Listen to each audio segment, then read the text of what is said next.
Hi guys, good evening, and welcome back once again to the EdWord. I'm your host, Eddie, and in tonight's video, I'll be doing my second graphic novel slash comic book review video that I've done today. I already did one earlier this evening for Godzilla Dominion, which serves as a prequel story to the now released in theaters and on HBO Max, Godzilla vs. Kong.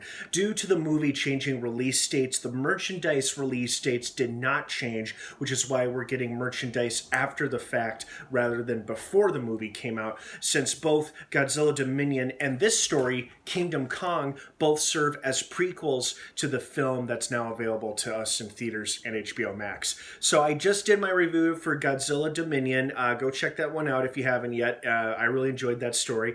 I enjoyed this one too. And before I go on, of course, please be warned, this is a spoiler-filled comic book review. So if you have not read Kingdom Kong yet, and you want to, and that you plan to, you do not want to keep watching or listening to this video, as I am going to be revealing and talking about lots and lots of spoilers, and I'm also going to be discussing spoilers for Godzilla vs. Kong, because this story actually fills in the blanks for a couple of questions we had while watching that movie. So you have been warned. That being said, let's jump right into it now.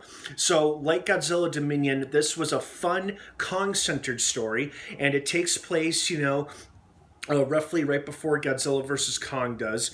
And what's really cool about this is that it's not only is it beautifully illustrated with one of my favorite images right here, where Kong saves a couple of Monarch soldiers who are attacked by what is called the Spirit Tiger. And if you can tell, it's basically a large white tiger with deer antlers. It is the coolest looking thing. And this sequence is awesome. I mean, it's such a beautiful animal, which is why it's kind of sad when Kong basically breaks its neck with this horrible crunching noise. It's like...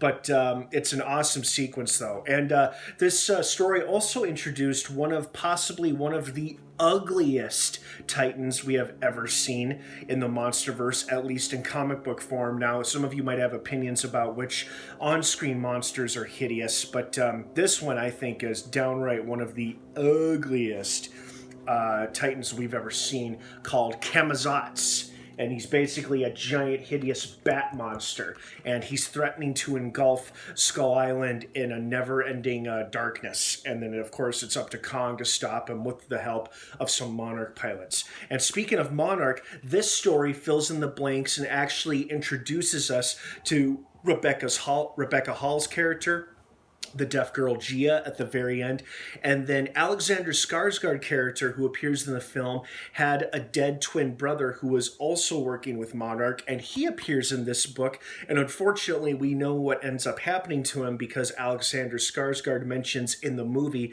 that his brother is killed while attempting to enter the Hollow Earth, which is what this story is all about, the very first early attempts to enter the Hollow Earth while dealing with the hideous bat monster that is Camazotz, and one pilot overcoming past trauma and guilt.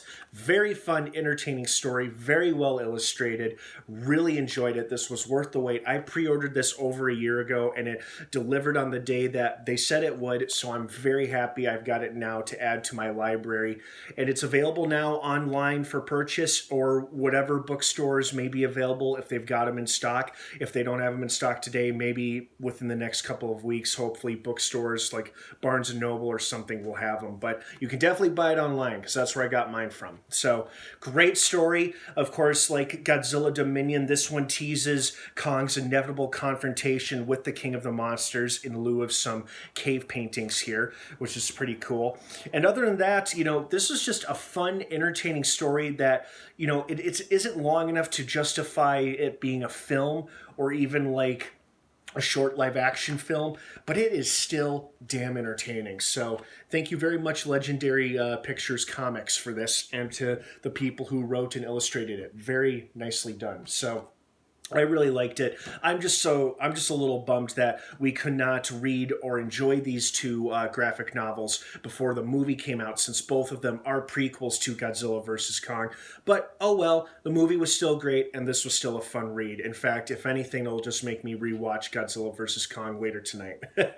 Okay, guys, thank you for watching this comic book graphic novel review. I hope you enjoyed this story as much as I did. What did you think of it? I'd love to hear your thoughts and your opinions down below in the comments comments section. Thanks for watching. Have an awesome rest of your night. Godzilla vs. Kong is now streaming on HBO Max and playing in theaters wherever theaters are open. And Kingdom Kong and Godzilla Dominion are both available online and in stores for purchase. Have a great night, and of course, until next time, may the Force be with you.